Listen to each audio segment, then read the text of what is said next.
Okay, we're finally going to be putting the carburetor back on this Briggs and Stratton engine from 1975, and it's a little bit complicated knowing where all of the different connectors and springs and linkage all goes. So let's see if we can do this. I have a little help here. I have another engine over here that is from 1978, and it has exact same linkage and carburetor on it, and that remains untouched, so I can use that as a reference point. So what I'm going to try to do first is to show you, this is obviously the gas tank and the governor arm, and this is the carburetor, of course. And so what I'm going to try to do here is to try to get this all done with a little effort as possible. But the first thing I want to do is to take this spring here, and I'm going to put it in this hole on the governor arm. So I just take my needle nose pliers. Maybe not. Maybe I can do it by hand.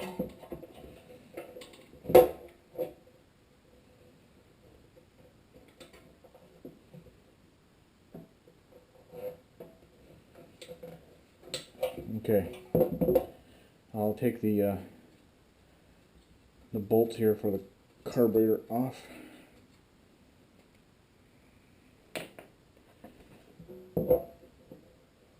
Now also, let's see what would be next.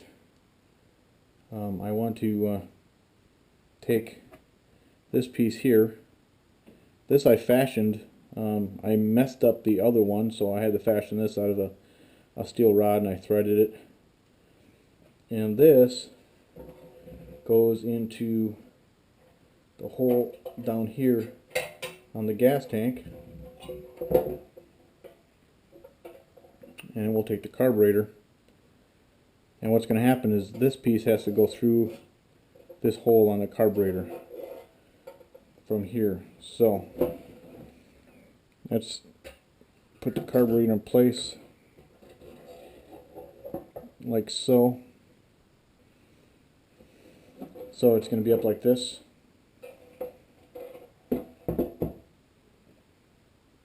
Put the nut on top just to hold it in place for now.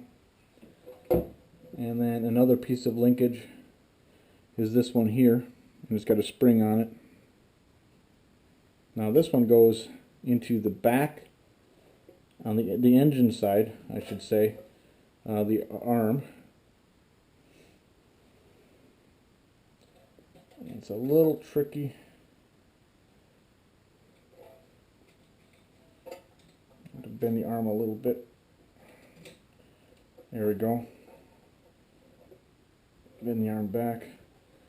And then the spring, there's 3 holes in the bottom of that thing.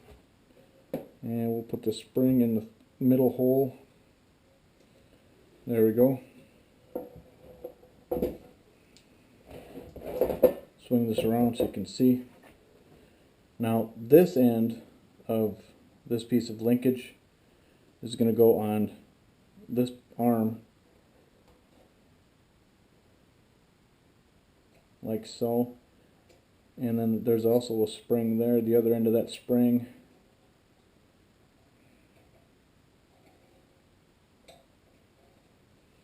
There we go.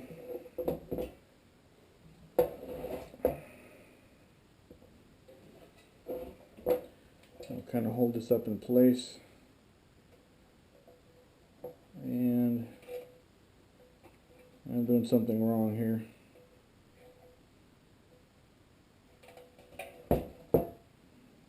Yep.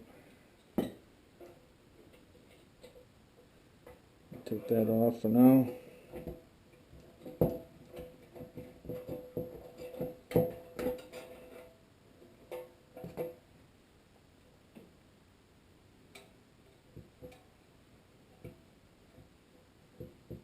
Come on. There we go.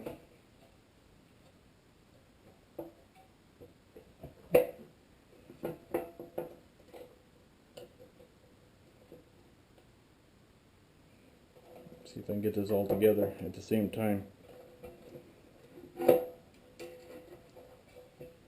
we go.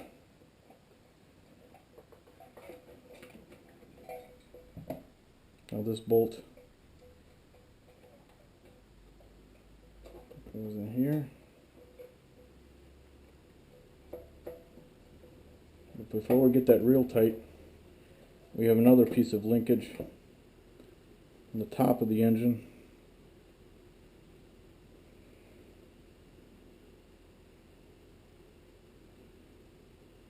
Like so. Unless you may want to take that off again.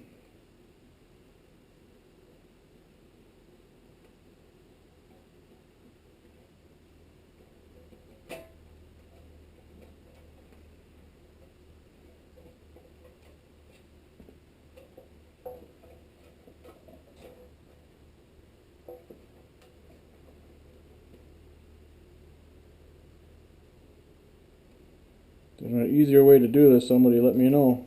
Make a video.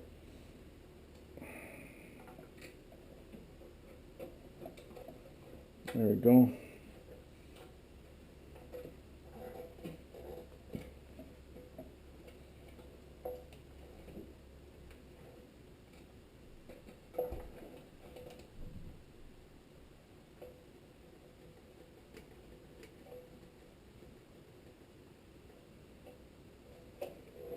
Now there's a spring here too, and we'll have to make sure that this spring goes through this hole and this hole.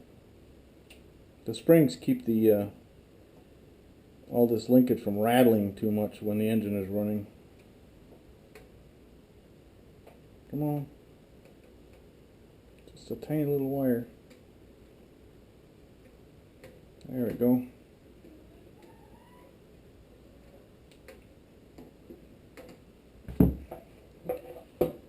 Go.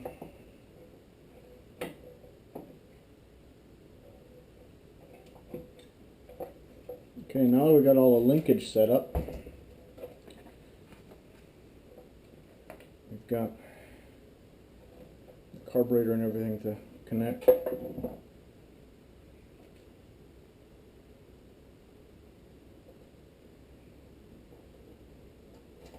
That's going to go in here. And then we have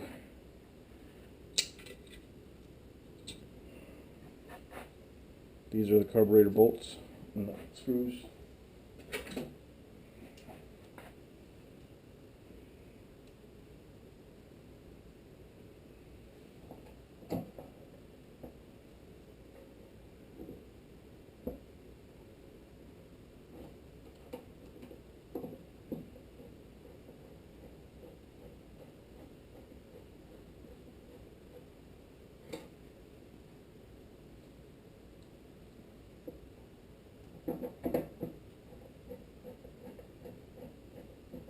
Now I hope you noticed I did have a gasket down there.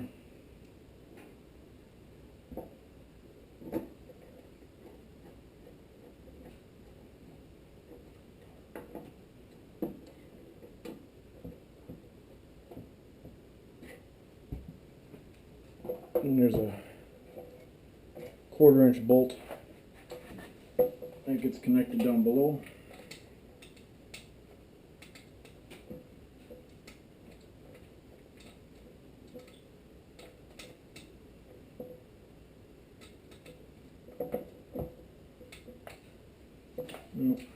I'll get a socket on that and feed that in place. My gasket go up here.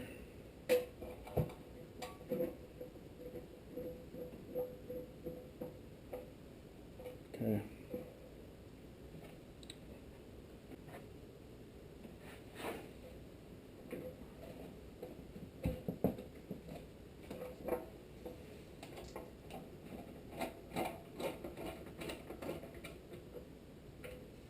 Snug that up a little bit. Now the hardest part, of course, is getting this final bolt down in here. And they do make a special, Briggs and Stratton makes a special tool for accessing these bolts. but it's a very expensive piece of metal, and it's just a bend in it, and there are other ways to get that in there. You just got to take your time. Alright, another way to access this bolt underneath, because it is very difficult to get to, is to remove this temporarily, and that's a simple flathead screw right here.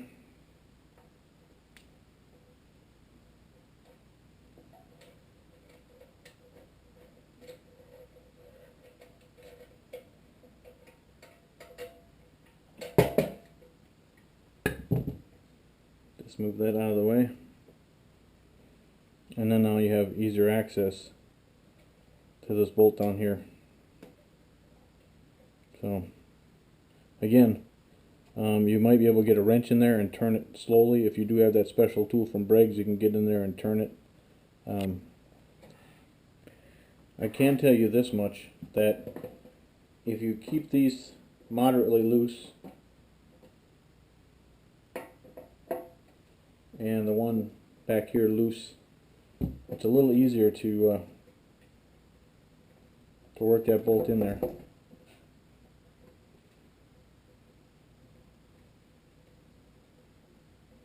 Can you just get it finger tight?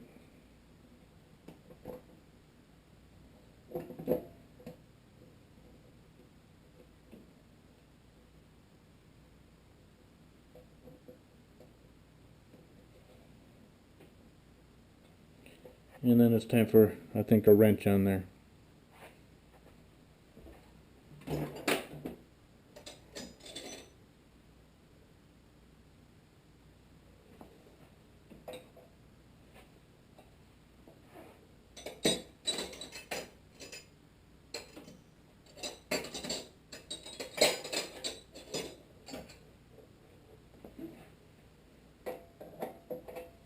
Looks like it's a 3/8 wrench. Little by little.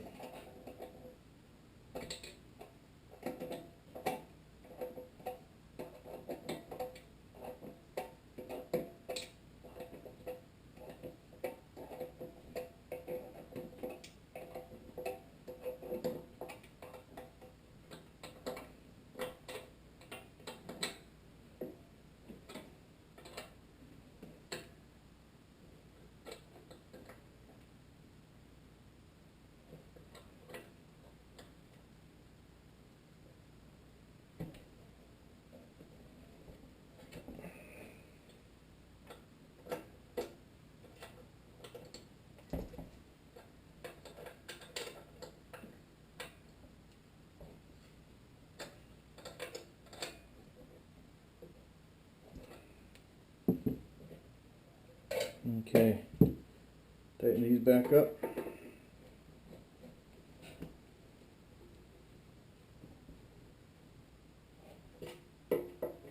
Don't strip them, just snug them up good and tight. There's 3 of them.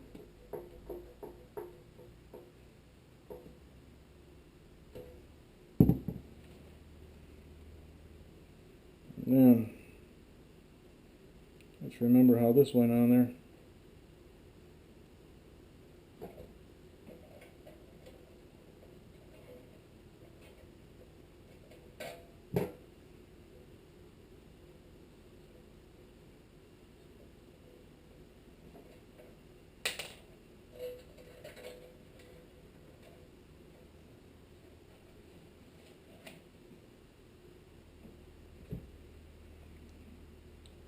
Even though when I put this back on, this should have a washer on it.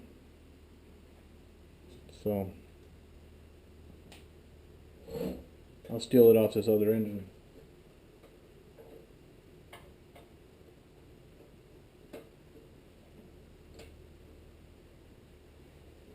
There we go.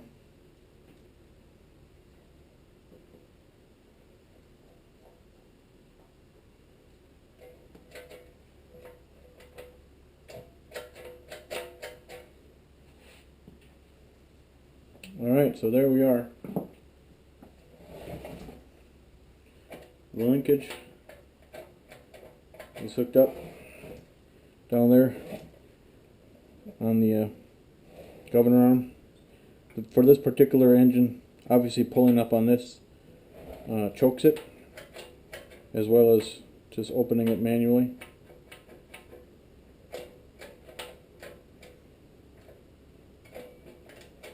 And I'm going to end up connecting a throttle control cable down here somewhere, so we'll get to that. Okay, one last bit of connecting the carburetor. We've got the breather tube. Down here is the breather, and you just slide that into the rubber boot. Slide that in there, and now you see the tube is in place. And what this does is the gases that build up inside the engine get filtered through the breather back into the carburetor to get burned again. It's a emissions control. Kind of reduces the pollution that the engine puts out, so it reburns the stuff. Makes it cleaner when it finally does come out. And it also takes a little pressure off the inside. You don't want that air pressure building up inside. So there you go. Thank you.